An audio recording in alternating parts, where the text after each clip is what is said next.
Welcome to the Salt Strong Fishing Podcast. Salt Strong has been helping saltwater anglers catch more fish in less time for 10 years and is now the largest and most trusted saltwater fishing community in America.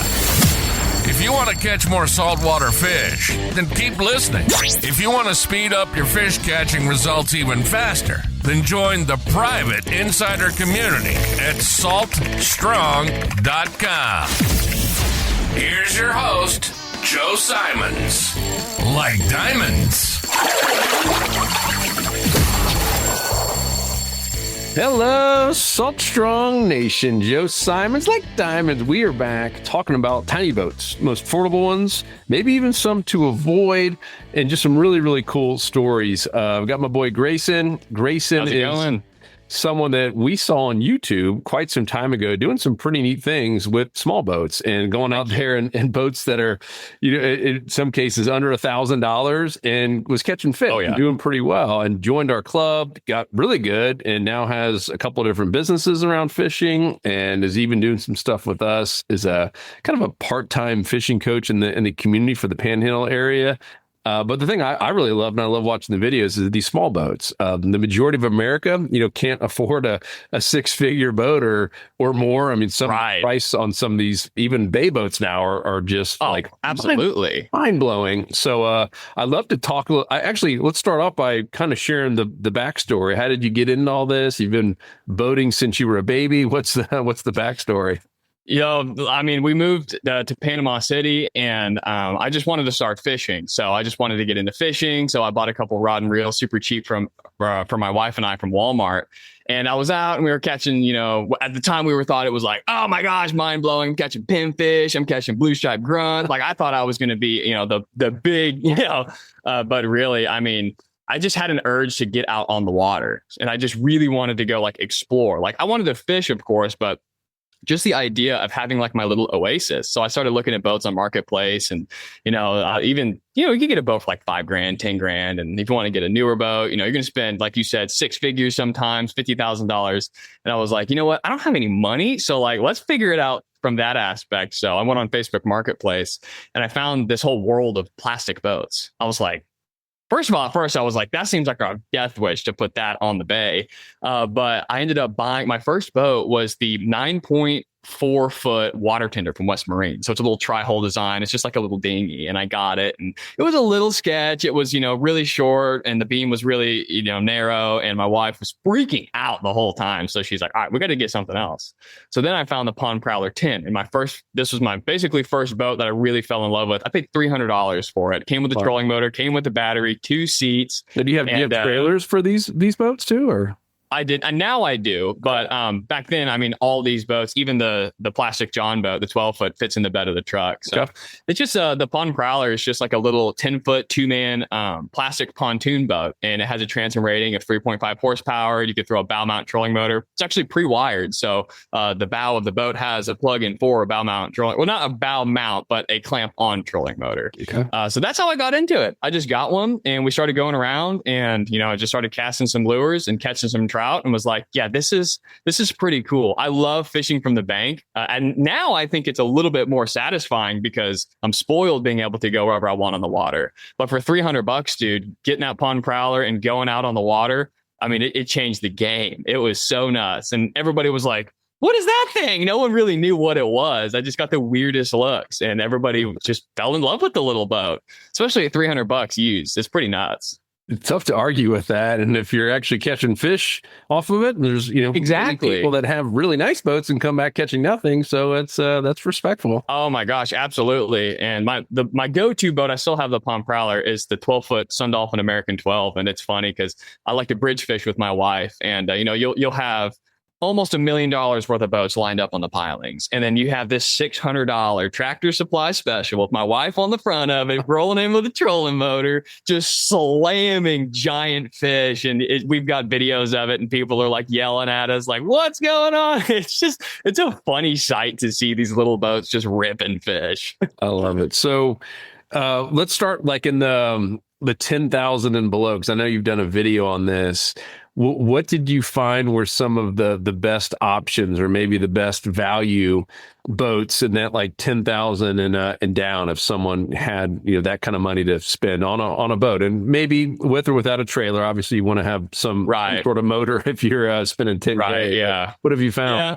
When it comes to that price point, a lot of like the research I've done is because, like, making these videos, I've kind of turned my channel into the cheap boat channel. So, and I really kind of focus on different platforms. And what I've really noticed that if you just want a solid $10,000 boat, really, cheap, smaller center consoles, or even the tiller models, if you can get like one of those Carolina skiff, like a good Carolina skiff hull, and you could throw, 15, 20 horsepower on it, stuff like that's a really good option for inshore fishing. But, $10,000, it kind of depends on what you're looking for. You can get totally souped up John boats.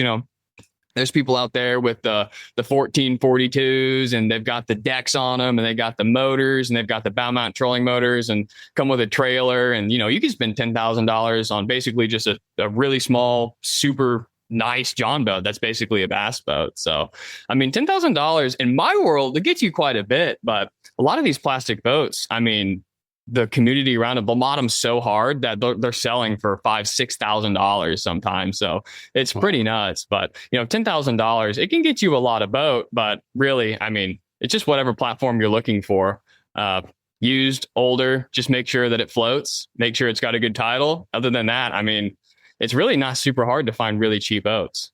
Yeah, I saw the one video. You had a GNU in there and a couple other plastic ones. What are your thoughts on some of the aluminum ones? I was at the Bass Pro in Tampa not too long ago, and they own Tracker and have a bunch of different John boats. And yeah, I wasn't shopping for them, and I was just looking at some of the prices, and I was like, whoa! I mean, some of them were for an aluminum John boat, essentially were. I mean, they were way over $10,000. Oh my gosh, yeah. Yeah, I mean, aluminum is super cool. And I wish that I could go to the store and pick up a 14-foot aluminum for, $1,000, but it's just so expensive. Aluminum's got so expensive. And, even the entry level, just the 14-foot, you're going to pay a couple grand for those before any sort of motor or trailer or taxes even. And so, yeah, I think that the aluminum used to be like, you could get a little aluminum John boat, and that was just like the entry level boat. But now those have kind of gone up, and they've gone crazy. And, you can spend what you want on an aluminum boat these days. Yeah. And I think that's kind of why the rise in plastic has came up, because, well, what's the next thing? What's the next cheapest thing we can make a boat out of? Plastic, I guess. So, yeah, the aluminums are super cool though, but they're just, a little out of my price range. Yeah. You had one boat that was plastic, and it was, I don't know what sort of plastic or how thick it was, but it looked like it was almost indestructible. It had a dude, like a grown man with an axe, trying to like beat it up and couldn't even, right. What was that boat? Do you remember? I can't remember, because there's actually, you can spend what you want on a plastic boat too. I think what you're talking about, I believe, is the Whaley boat. That's it. It was Whaley. It was Whaley. The Whaley, I think 370. That boat looks super cool, but you're going to pay $5,000 for that hull. So, I mean, it's still a really expensive boat, but yeah, you can also spend what you want on plastic. And there's some really cool ones. I'm trying to remember off the top of my head. Shoot, I can't remember the names of it. I'd have to go back and look at the list, but the Whaley's a really cool option. Shoot, I wish I could remember it. The Polycraft, I think. There's all sorts of, but I mean, you're going to spend a lot more money on those boats. So, but it was still under 10. Like all those boats were still under 10K. Yeah. Yeah, for sure. And if you get like a big fancy outboard, that could push you over. And, there's always different price ranges. They usually go from anywhere from 10 foot to 14 foot, depending on the brand and the manufacturer. And, you throw a nice outboard on it, and that could shoot you over. But yeah, there's a lot of options in fiberglass, aluminum, even plastic. And plastic's getting real popular. Have you found any other brands that maybe surprised you that you'd never heard of before, that maybe our audience hasn't heard of before, and anywhere in that, $300 to 10,000 range? I'm trying to think. So there is a couple boats that I have found that are like the plastic small, ultra portable, like truck bed boats, but they're costing a ton of money. I wish I could remember the price of it, but I want to say it's like $3,000 to $5,000. It's basically the pond prowler. It's the little 2-man pontoon, except it's called a twin troller. So it's made of, it's even more beefed up. It's even more, thicker plastic, but it has built-in trolling motors inside the pontoons, which is pretty wild. So on the bow, you have 2 foot pedals, and that controls either a trolling motor, and the trolling motor is literally inside the pontoon, and there's a grate, so like you can't get it stuck on anything. Those are called the twin trollers. That was pretty surprising. I'd love to get my hands on one of those, but they're really, really expensive for one of those little, pond prowler style boats. So how much was it? You said, but it's still under 10K. Oh, well under 10K. Yeah. Well under 10K for sure. With the trailer, 5,000. Or is this going in the back of a truck? These go in the back of a truck. Okay. I use a utility trailer for my small boats. I literally, it's just so much easier because once you have motors and you got the batteries and you got the seats and you got graphs and you got all these different things, I mean, you can turn them into whatever you want, and they get pretty heavy pretty quick. So I'm a young dude. I can lift it out of the truck bed if I want, but I like using just a little utility trailer. A lot of people use like the flat Tractor Supply trailers for the pontoons, but I just throw all the little boats on that. My kayaks have a trailer, but the kayaks weigh more than my boats. Oh, the kayaks weigh more than these little boats. So I think the pond prowler and the John boat, I think they're like 130 pounds. So I have for the kayak charter, a fleet of Old Town Sportsman autopilots. They're the remote control iPilot Minn Kotas, and they're like 156 pounds dry before a battery, before any gear. So they're really expensive. Yeah. Really heavy. I mean, they're really expensive, but they're really, really heavy. Yeah. They're super heavy. Wow. So tell me what you're doing now with the charters. It's kind of a wild thing. My buddy, one of the guys who actually helped my process of leading me towards Christ and all that different stuff. And he's been on my YouTube channel a bunch, and I credit him a ton. I mean, he is my spiritual mentor. He's my Florida father. And he is just, I mean, we are just absolutely so close. His name's Sean Johnston. He's a great guy. And he's who actually introduced me to Salt Strong. And thanks, Sean. Yeah. He started it, and he hired me to do the marketing and stuff like that. And, basically, we just ran it for like 6 months, and I had a YouTube channel, or I had a YouTube channel for the charter business. And that's kind of how we were getting clients and stuff. He bought all of the different kayaks, and he wanted to do a kayak charter, and we named it 316 Kayak Adventures because his favorite Bible verse was 316. And we were running it, and it was doing really well. And I was just kind of running the YouTube channel. He hired me to kind of do the marketing and the social media and stuff for that. And after a while, he was just like, you know what? I don't really want to do this anymore. He's like, the Lord's kind of leading me out of it. And his son moved to Panama City Beach, and he started a window tint shop. So he's kind of helping him with that. And he just kind of got a little bit busy. And he's like, would you be interested in buying it? And he shot me a price, and it was just, I couldn't pass it up. I mean, it was, the price was just, it was like kind of a me only kind of price deal. And he's like, no pressure. If you don't want to buy it, no big deal. I'll go sell it for twice as much to somebody else. Yeah. Somebody else. And so I just found the money. My parents helped me out, and we ended up coming up with the money and paying them. And I ended up with the business. And it has just been so much fun. It has been I mean, I love the kayaks, and that's how I have the kayaks, is just buying that business. Because otherwise, I mean, those things are really expensive. Those things are super expensive. So having help with that was just incredible.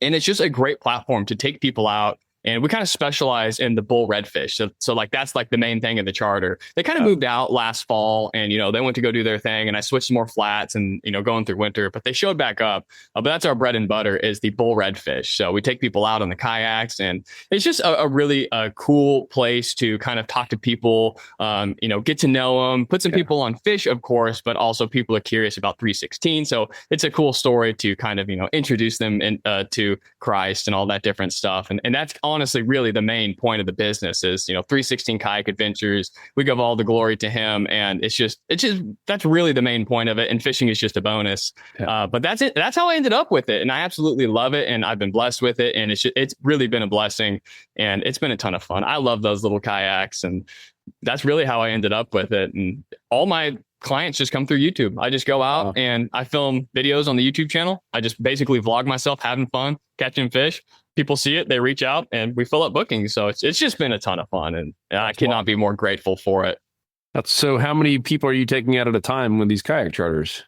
So I have 3 kayaks. I actually had 4, but Sean, the guy who sold me the business, he was like, I need one back. Would you sell me? So I sold one back to him because he was just really itching to get one back for sheepshead fishing, because they're great for sheepshead fishing. Yeah. So I have 3. So it's me, and I can take 2 other people out at a time. Okay, too cool. And these people are locals coming from all over the place, visiting. Yeah, so some people are local. Some people are just on vacation. That's the main business, is people coming on vacation. They search up Panama City fishing. And the way I have the YouTube channel set up is I try to rank for that. So my titles on the channel just kind of, rank for that search term: Panama City fishing, Panama City beach fishing, fishing charters. So I try to come up on that. And so a lot of people come from vacation. A lot of people come from local. And I actually had some people travel from Jacksonville to come fish with me last month, which was a really awesome blessing. So it's kind of been a surprising mix. I did not think I'd be taking out any locals at all, but I actually probably take out half locals, which is super fun. Yeah, too cool. All right, so I want to kind of circle back to something you said earlier. So you moved, and I've seen your videos before. You moved from Missouri, right? Not that long ago. Like how long ago was this? Probably a year and a half. Okay, so I think there's some people listening right now who've been fishing in Florida for years, and they're not as consistent as you are. So you went from, had you ever caught a saltwater fish a year and a half ago? Not one. No, not one. Okay. So you moved down here a year and a half ago from Missouri to the Panhandle, never caught a fish, started catching pinfish, think you're a rock star. Oh yeah, dude. Get $100 or $200 mini cheap boat, and then you start catching some trout and then some reds. Like, all right, how did you go from there? Because I think my mind is kind of blown. I'm sure other people are too. How did you go from there to being able to put people on fish for a living in that short amount of time? You guys were a huge part of it. So that Sean guy that I was telling you about, he introduced me to Salt Strong. And, so when I moved here, I had my wife, didn't work. We moved here. We're trying to figure something out. And I've always just been kind of an entrepreneur. And so when I moved here, I started a furniture resale business. So what I would do is I'd go around and I'd round up all the furniture that needs reselling. My wife and I would refurbish it and we'd resell it. So that's how we sustained ourselves. And we pretty much did that day one. And so I had a lot of time because all our bills were covered. We were provided for and then some. And but I was working like 15 hours a week. So I just really wasn't, I was like, had all the time in the world to fish. So I took every single Salt Strong course that you have to offer. Every single course. I went through the fishing school twice, weekend game plans. I've read all the different dissects. And I mean, I went balls to the wall with it. I mean, I went all in, but Sean, he's retired. He's my best friend. He's 58 years old. I hang out with him almost every single day.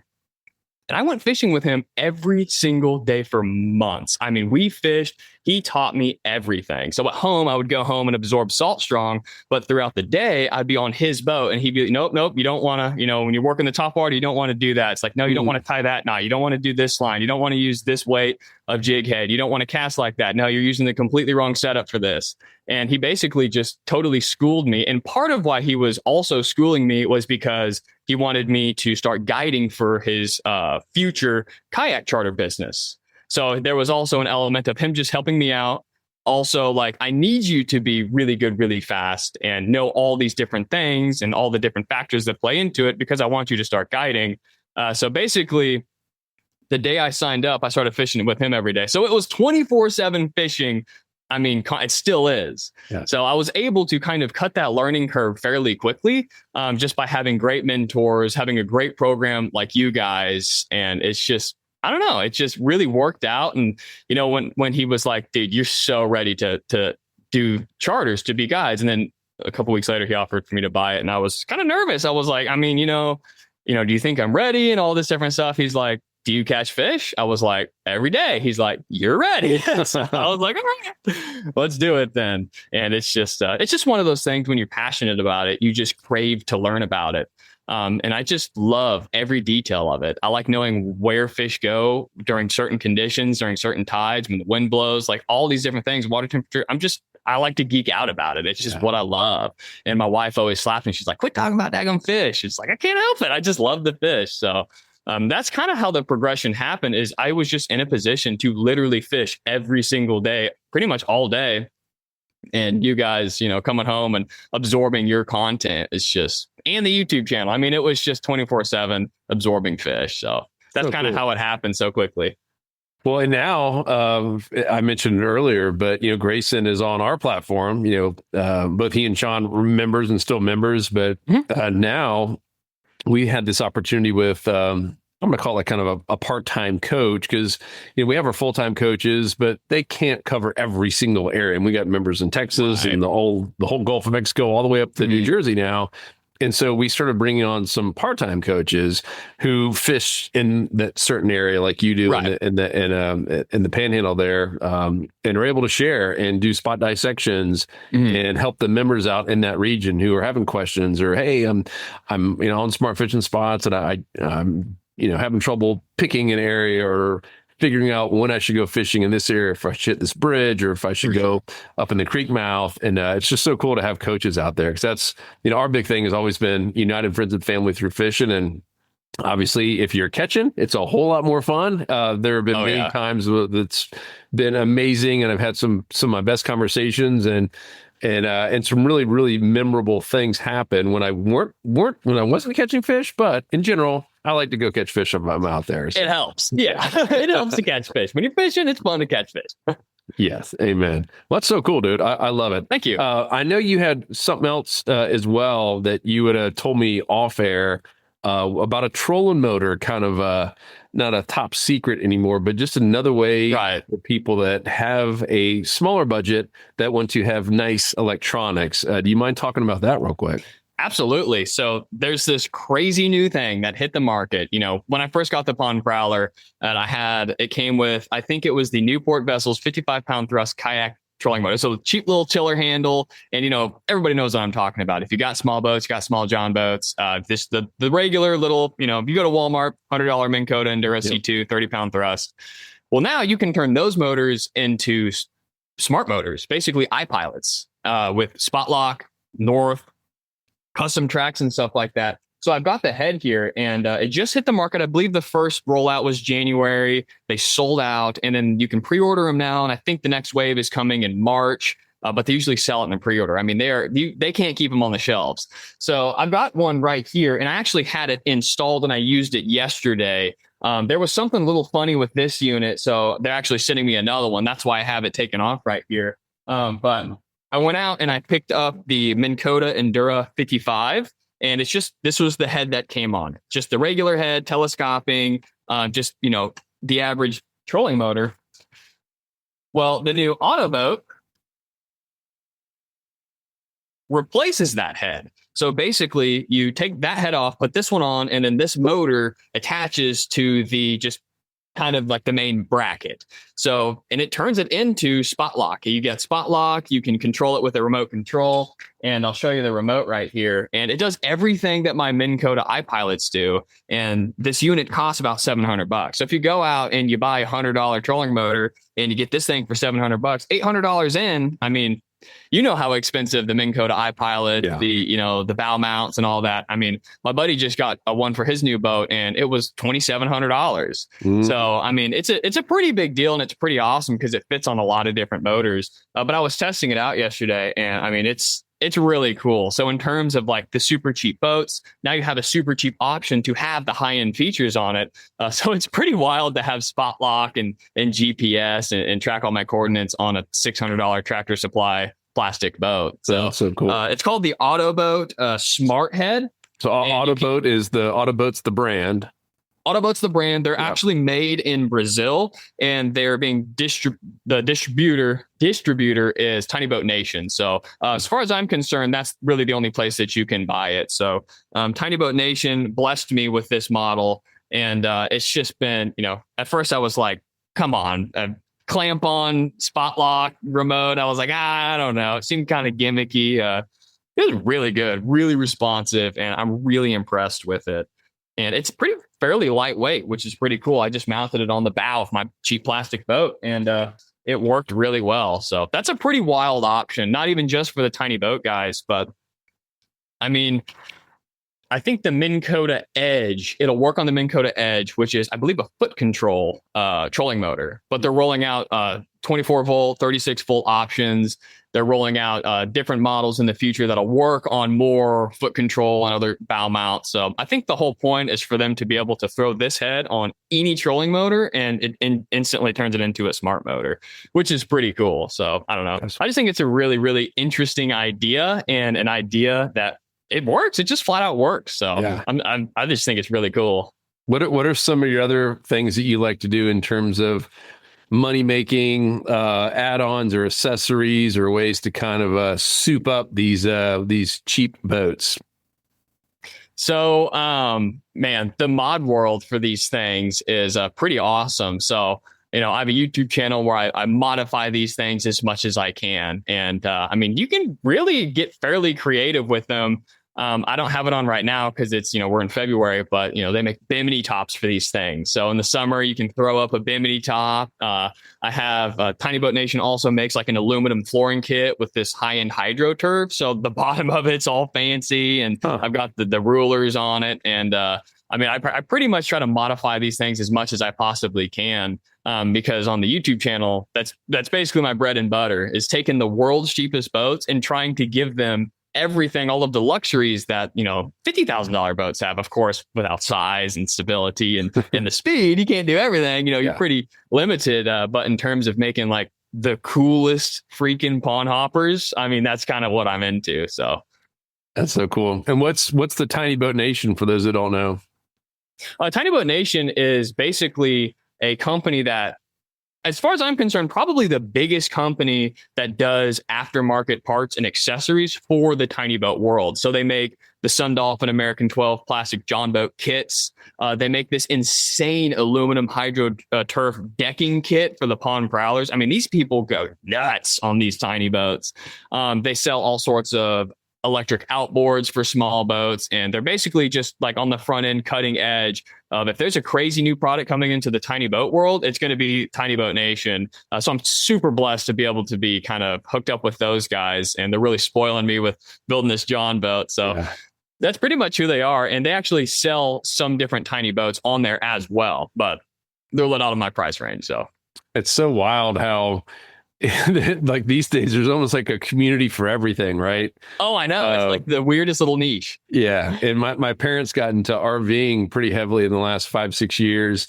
Awesome. And they'll spend 3-4 months a year in their RV going to different places, and they meet all kinds of people, and they now have their RV group. But it's not just within RV groups. You have your Class A group, and then the Class B and C group, and you have you have the tiny house group that some of these people bring they're on a trailer still, where you basically have like those little tiny homes that they have their own little community. There's tiny boats. Right. Yeah. It's wild how many little communities within niches of niches.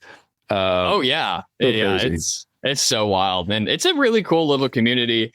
I have started a little Facebook group on it, and it grew up to 7,000 members in just a few months. And it's just, people really like this stuff. They love just posting their boats, sharing their mods, and people are going nuts. I mean, I have a YouTube channel about it, and, I do a lot of stuff and sell a lot of parts. But, if you go into those groups, I mean, some people have serious skill. Like they do some wild things to these boats. And what are the channel name, the Facebook group and the YouTube channel? Why don't you share those? The Facebook group is called Tiny Boat Talk, and my YouTube channel is Grayson Roberts, Greyson Roberts. And it's just, the mod community is nuts. People are reinforcing these transoms and putting like 20 horsepowers on these $300, boats. Or I guess the pond prowlers are like $800 new, but I mean, it's pretty wild. One guy in the Tiny Boat Talk group is turning a 12-foot fiberglass stump knocker, basically like a narrow V-hull John boat, into a houseboat. And I'm like, what? It's like fully enclosed windows. It has a fireplace. It is just nuts. People are going crazy with these tiny boats. There was another guy doing something. Another guy installed a center console on his plastic John boat with a 10 horsepower outboard with a throttle and a steering wheel. I was like, That is scary, but really cool. So they go nuts. How is it mounted in there? In a plastic John boat, you said? Yeah, I don't know how he did it. He literally installed a center console on the bow of this thing, and he has like power steering and it's the reinforced transom. And without seeing a picture, it's hard to explain, but it is bizarre and it is really cool.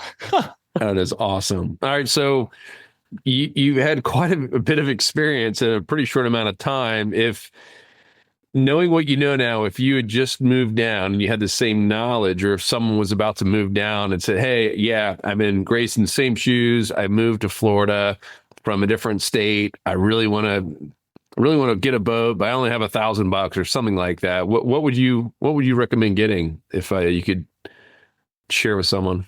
I would say if you have $1,000, I'd hop on Facebook Marketplace. And I think honestly, like for the $1,000 price range, it's really hard to beat an aluminum John boat. The reason I didn't get aluminum John boat is because my whole thing is like, here are brand new boats you can go to the store and buy now. So I think aluminum John boats are superior to plastic boats, but it's harder for someone to go walk into a Tractor Supply and buy. Like I can't buy a new aluminum John boat really anywhere around here, and I live in Florida, so it's that's just, I think that's a really, really good option, is seeing if you can find like a 14-foot aluminum John boat, and maybe you can get an old, smaller, you can get a 12-foot, whatever you want. But the John boat platform is really hard to beat. And I'm not taking these things offshore. I'm staying inshore. I'm not going out on super windy days. I'm not, riding next to, main channels, which kind of not true. I kind of do that, but they're fairly capable. But if you're looking for a brand new boat, I paid $600 for my 12-foot plastic John boat, and I've got a picture of me with, it's basically bone stock with a trolling motor under one of the major bridges here in Panama City, holding a 39-inch bull redfish in my $599 Tractor Supply boat. So if you just want to go to the store, buy a boat today, well under $1,000, the Sun Dolphin American 12 is really hard to beat. You've got plenty of budget left over for a 100 amp hour lithium battery, and you can get yourself, I wouldn't probably go any less than a 46 pound thrust trolling motor for the bay, because you got wind and current. 30 pound, you can get away with it in a pond. So I would do 46 at least. I got a 55 now. But yeah, that package under $1,000 will get you out on the water, hitting basically anywhere you'd want to go. If you see a kayaker going to a spot, I mean, you can go farther than them. Those 100 amp hour lithium batteries will take you. I did a test the other day on my YouTube channel, and I couldn't even deplete it all the way. I ended up, my back started hurting and I was running out of sunlight, but I ended up getting it to 55% battery, and I went about 6 miles. So you could be running, 10 miles on a single charge on these things. So you can really hit some spots if you got some patience and don't mind sitting there. But it totally changed the game for me. Under $1,000. I mean, I didn't think it was possible, but through all this different stuff, obviously now I realize, like, yeah, $1,000 can get you a lot of awesome fish, a lot of good spots. And yeah, it's a great place to start. $1,000, if that's all you got, no problem. If you got less than that, look used. So yep. Cool. All right, what about 10,000? Let's move it up a notch, new or used. Knowing what you know now, what would you get? If I had $10,000 for a used boat or new, whatever one you want. Yeah, new. I mean, I would just go used. Because it goes a lot farther. $10,000 for a new boat's not a whole lot. Yeah. It's just really not these days. Used, I would probably just some flat bottom, probably just like an older. That's a good question. Making all these different videos, there's a lot of different options. Part of me kind of wants, one of those whaleys that are like indestructible and they're like really hard to sink. But another part of me, I would probably just do, like, honestly, an older Carolina skiff. I'm not like a super big expert in like boat motors. So when it comes to like buying a boat, it's like, make sure the hull is good, do all that, whatever platform you're looking for. But in terms of motors, like that's not really my area of expertise. So I'd probably call in some backup looking for, a used bigger boat under $10,000 to make sure like the motor's good. So I don't end up just with, a hull. Yeah. But honestly, like for me personally, I really like the kind of older style Carolina skiff models. You can get some tiller models. And I mean, as far as I'm concerned, that's just what I would personally get. I think that's a really good option, and they're hard to beat. The fiberglass is hard to beat. Yeah, and that was Luke's Luke's very first boat was a little Carolina skiff, and that thing was just awesome. We caught a lot of fish in that, and it kept its value pretty well too. They're just great. Yeah. Yep. Great little boat. Yeah. They're awesome boats. I mean, my buddy, he had a 14-foot micro skiff. I mean, it's just the smallest little skiff I had ever seen that wasn't just like a tiller model. I mean, it was tiny. And I mean, it was still over $20,000. So, and it was used. So boats are just really expensive. And it had a 30 horsepower. It didn't even have a live well. It didn't even have a gas gauge. It had basically nothing but sea deck and a trolling motor. And it was still like $20,000. So yeah, boats are just expensive, man. That's why I started this channel and really just started making this content to show people like, hey, we can explore God's beautiful waters without having to, get a loan or anything. You can go spend a few $100, not have to worry about insurance, not have to worry about payments, not even have to worry about a trailer if you don't want, or you can stick the boat sideways in your garage next to your car and you don't need a storage unit or you don't need a third car garage. And really just trying to bring boating and getting off the bank. And, even if you don't fish, it's just fun to be able to get out on the water. And if you can spend as little money as possible, I mean, I think that's the best thing ever since everything's so expensive these days. Yeah. Have you had any issues getting it registered? I know someone in our community was mentioning that earlier is, they had bought something that was used and just paid cash for it. And it had no really proof of title or anything. And they're like, well, we can't, how do you register these things? So you register them like any other boat. But when I bought that Pond Prowler, it had a Georgia registration and I didn't know anything at the time. So I did a bill of sale. It was registered and I went to the DMV or whatever we call it here, the tax collector here in Florida. And they're like, yeah, you don't have a title. I was like, okay, what can I do about that? And they're like, you got to go get the original registration from Georgia. Then the seller wasn't cooperative. So my Pond Prowler, it's raw dogging, dude. There's nothing on it. No stickers. I don't recommend it. I don't. But I learned a good lesson through that. And that is kind of figuring out what these boats require. Thank God I've never had any issues. And over a year I've owned it, taking it on tons of adventures. Said what up to FWC. They drive by, whatever. They leave me alone. But they title like any other tiny boat. So, in different states also have different rules. So you need to really read up on what does your state require and just make sure, because a lot of cheap boats, they have bad titles. They don't have titles at all. They have different issues and that's why they're so cheap. You might find a screaming deal on Marketplace, but there might be a reason for that. So, if I ever sell my Pond Prowler, someone's going to see a fully built custom boat that someone would sell for, $1,500, but I'll probably get a few $100 out of it because of that. So that was a lesson I learned. So just make sure you have all the documents, bill of sale, whatever you need, a registration if you need it, a title if you need it. But when you buy them new, it's different. Right. So when you buy them new, all these boats are going to require a manufacturer statement of origin. And you can get those online. So whenever I bought it from Tractor Supply, I went in there, they gave me the MSO and they had to fill out something on there and they had to do a little signature. And other than that, I just took it in there, brought my receipt in so I didn't have to pay double taxes on it. And the manufacturer statement of origin, brand new, is really all you need to title these boats. That's probably going to be countrywide. Yeah. But in terms, because, I'm pretty sure some states don't even have titles for boats or there's different sorts of things. The same thing with trailers and stuff like that. So yeah, title it like any other boat. If you're buying $100,000 boat in your state, treat it the same way as if you're buying one of these, because some states are different, but most states, especially in Florida, if you put a trolling motor on anything, you have to register it, which sucks, but it is what it is. A lot of people think, well, I just have a trolling motor. I don't have an outboard. I don't need to register it. No, you still need to register it, even if it's a kayak. And it can be kind of tricky, especially if you buy a boat used that wasn't registered, or maybe it was, and then you throw a motor on it later. It can get a little bit wonky. So buying one of these cheap, tiny boats, and you see that there's numbers on it, make sure you get everything that you need. If it's never been registered before, you should just need a bill of sale. If it's never been touched, you should just be able to walk in there with a bill of sale and be good to go. Yeah, that was the situation. It was a couple people that had those L2 fish boards, those catamaran style paddle boards. Have you seen those? Oh, right.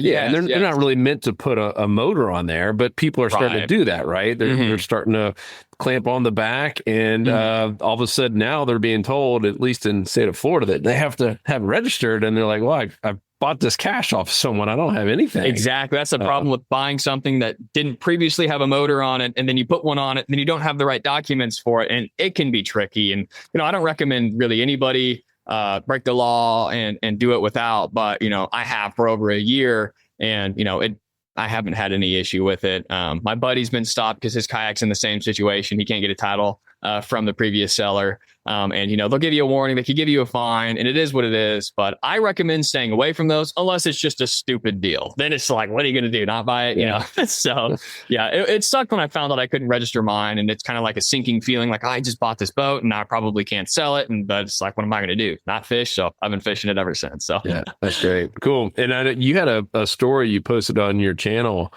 that you almost died in a tiny boat. From a snowstorm in Florida. I mean, none of this is believable, but it actually happened. Ice chunk carpet bomb was not my list of ways to go out when I moved to Florida, but it almost happened. So it was, I'm sure everybody remembers, especially if you live in Florida, the snow that came. We got 5 inches of snow in Panama City. I looked outside and I was like, I moved here to never see this again. And my wife's like, so, I get my white Christmas almost. It's not Christmas, but she was over the moon about it. And I'm sitting there like, oh my gosh, what am I going to do? Not fish. So me and my buddy, I go to meet him at the marina, and we throw his boat in, and everything's covered in snow, and it's all documented on my YouTube channel. Long story short, we started fishing, and it was a 14.6 skimmer skiff micro skiff. It's the same boat I've been talking about. It's really, really, really small. And, not really stable, but a super awesome boat, a really cool boat. So we took that and we dropped the trolling motor in, and we were going for bull redfish. So we were at the main bridge. While we were there, they started clearing ice with skid steers off of the bridge. So basically the setup was there's a bridge, and then here's obviously the piling that we're fishing under it. And we were at the peak. So we stayed in the shipping channel because they're not going to dump ice in where the boat traffic's going through. So there was a spotter, and then there was the guy with the skid steer. So the guy with the spotter would look over and be like, all right, there's no boat traffic coming through. And so that was kind of what was going on. So we're like, all right, well, we'll go in here and fish, and we'll stay in the shipping lane just in case. We didn't want to because, we don't want to bother people that's running through there. Yeah. Long story short, the spotter disappeared, and they just started dumping willy-nilly, and they dumped in the shipping lane. They dumped right on our boat, and it knocked me to the ground in like a millisecond. My buddy got hit in the neck and the back really hard, and it snapped the front of the boat. We didn't sink, and we didn't even think, we thought the deck was just broken at first, but it had to have been well over 1,000 pounds. We even, we had the police, because we were at a military launch. So we drove back and called 911. We had the military police, ambulance, regular, the sheriff, everybody came and was like, that is at least 1,000 pounds of ice. And it was wild. It snapped the front of the boat, totaled the boat. My buddy went to the hospital with a concussion, and you can even see him in the video. Like, I'm holding him up. He's like getting all wobbly and in the ambulance. And, by the grace of God, I was 6 inches away from where the main chunk broke the deck. And like we were talking about off the air, the owner of the company that makes the skiff, he told us, he's like, it takes well over 1,000 pounds to put a dent in my deck. I know these boats. I build these boats. I'm proud of these boats. You guys don't understand how lucky you got. Yeah. And in the video, so I'm facing kind of like the center console's right here and the bow is right here. So I didn't get the best angle of it, but you can see the boat goes at a 45-degree angle. The bow of the boat is underwater. By the grace of God, we didn't swamp instantly because the gunnels were this tall on that little scale. Yeah. So we should have taken on water. We should have flipped. I was 6 inches away from that big chunk that should have killed me on the spot. And even the owner was like, if that broke that deck, that would have broken you. So it's by the grace of God that we were both spared. He obviously went to the hospital. He's okay though. He had a concussion, but he's okay now. And it was just really, really scary. So we ended up going in, calling 911. We spent hours with everybody. FWC investigator came, and funny thing, they're like, it's actually not a boating accident. It's an industrial accident, even though kind of a fun thing. But once we told the police about it and they figured out what was going on, they went to go get the guys that were responsible, and they fled the scene. So those guys fled the scene. They didn't tell the owner of the company. No way. It was the whole thing. So the Florida Department of Transportation contacted the owner of the company, let him know like what happened. And he was great. He was super awesome. Brand new boat, medical expenses covered. Really, really, we got lucky, and we got lucky that the owner, he took full responsibility, and it was just kind of a scary situation. We should have died in multiple ways. The water was 41 degrees that day. The tide was ripping, and there was really not a whole lot to grab onto. So we got really, really lucky, and we weren't wearing our life jackets. Neither one of us had a life jacket on, and we definitely should have. And that's definitely changed our mindset about that. But he's got a brand new, awesome 16-foot live well. He's got all the, all the fixings. The owner of that company hooked him up with a major upgrade of a boat. So by the grace of God, we're alive. He's got a brand new boat. He's taken care of, and we moved on. That's good. So, yeah. Glad to hear there's some good people out there. You hear stories like that, like, they goes to court, and no one wants to take any sort of responsibilities. That's awesome. Yeah. He called whenever my buddy called him. He's like, dude, I'm so sorry. I heard about what happened. I couldn't contact you. They wouldn't give me your number, but they just wanted to let me know what happened. And he was like, man, I lost sleep over it. This is like the worst thing ever. So he was a really awesome guy. And it just worked out, man. It's just really lucky, and I'm just happy to be here talking to you, and it's all documented on the channel, and it was a scary thing, but it all worked out. Yeah, and so guys can go see that at Grayson Roberts YouTube channel. He's got it all on there. So we're some other. Are you on? You said Facebook. You got the group. What's the name of that one again? The Tiny Boat Talk. It's a private group. Just you can request to join, and you're going to see some wild builds. I'm posting in there all the time. I'm making a ton of content with the auto boat. It'll be on YouTube, but I'm also posting in the group early and stuff like that. So it's just a really cool community of people who love tiny boats and tiny boat modifications. And there's some wild stuff. There was a barrel boat posted in there. I found a boat made of barrels and like a fence, and it was just, it gets wild and dangerous, but it's cool. It's fun. Cool. And the other place you can go follow Grayson is inside our insider community, where he's in there posting for that Panhandle region. And love watching what you're doing. Love hearing this whole journey. I mean, it's always cool. And when from watching that first video on I think it was how tiny boats brought me to Jesus or something. It was something like that. There's a title, and you show meeting one of our insider members. And that was just really cool how all that. That was Sean. That was the guy. That was his boat in that video. That was the boat. So I love it. So cool. Thank you. So cool. Well, anything else? Any other final words or thoughts on tiny boats or life in general? I don't think so. Just if you have any questions, you can contact me. You can contact, anyway, I'm all over, YouTube and the Insider Club, but you can shoot me direct messages in the Insider Club, and I'd be more than happy to help you with your cheap boat buying process. There's certain things to look for with these boats. There's certain failure points with these boats that you might want to take into consideration. So I also have buyer's guides. A lot of people were running into issues buying boats and was like, I got a good title, but there was an issue. So I made buyer's guides for all the major popular plastic tiny boats and things you need to look for. So if you have any questions, you can reach me in the Insider Club. You can contact me, bossindbiz@gmail.com, bossindbiz@gmail.com. I'd be more than happy to answer any questions you have and join the tiny boat community. Cool. Love it, man. Well, Grayson, good job. This was a real fun one. I think it was our first tiny boat episode ever. So we'll have to do more. Maybe we'll have to come down there in person and do like a tour of all these things. So that'd be awesome. Yeah, cool. And if you guys haven't joined us in the Insider Club, make sure to go to saltstrong.com. You'll see a link to come join us and the almost 60,000 other members in there. It really is. Yeah, it's such a unique place. I've been part of a lot of forums showing my age, and then Facebook groups, and then all these different online communities. And ours it's unlike anything else. It's so helpful. Bar none. Yeah, you don't, there's no cursing, there's no belittling, there's no negativity. People are just helpful. And it's so tough to find, especially in the fishing world, for whatever reason. There's just a lot of rude people. And maybe that's just society, sadly, but you don't see the smart aleck replies, and it's so positive. It's such a fun place to hang out. There's been forums, like you said, and other things in Facebook groups. It's nothing like it. And, I'm a testimonial right here, how much the information is legit and it flat out works because, everything that's happened in my life and, large part due to Salt Strong. So it's a great place. I definitely think you guys should sign up. Yeah, you won't regret it. I can tell you that much. You will not regret it.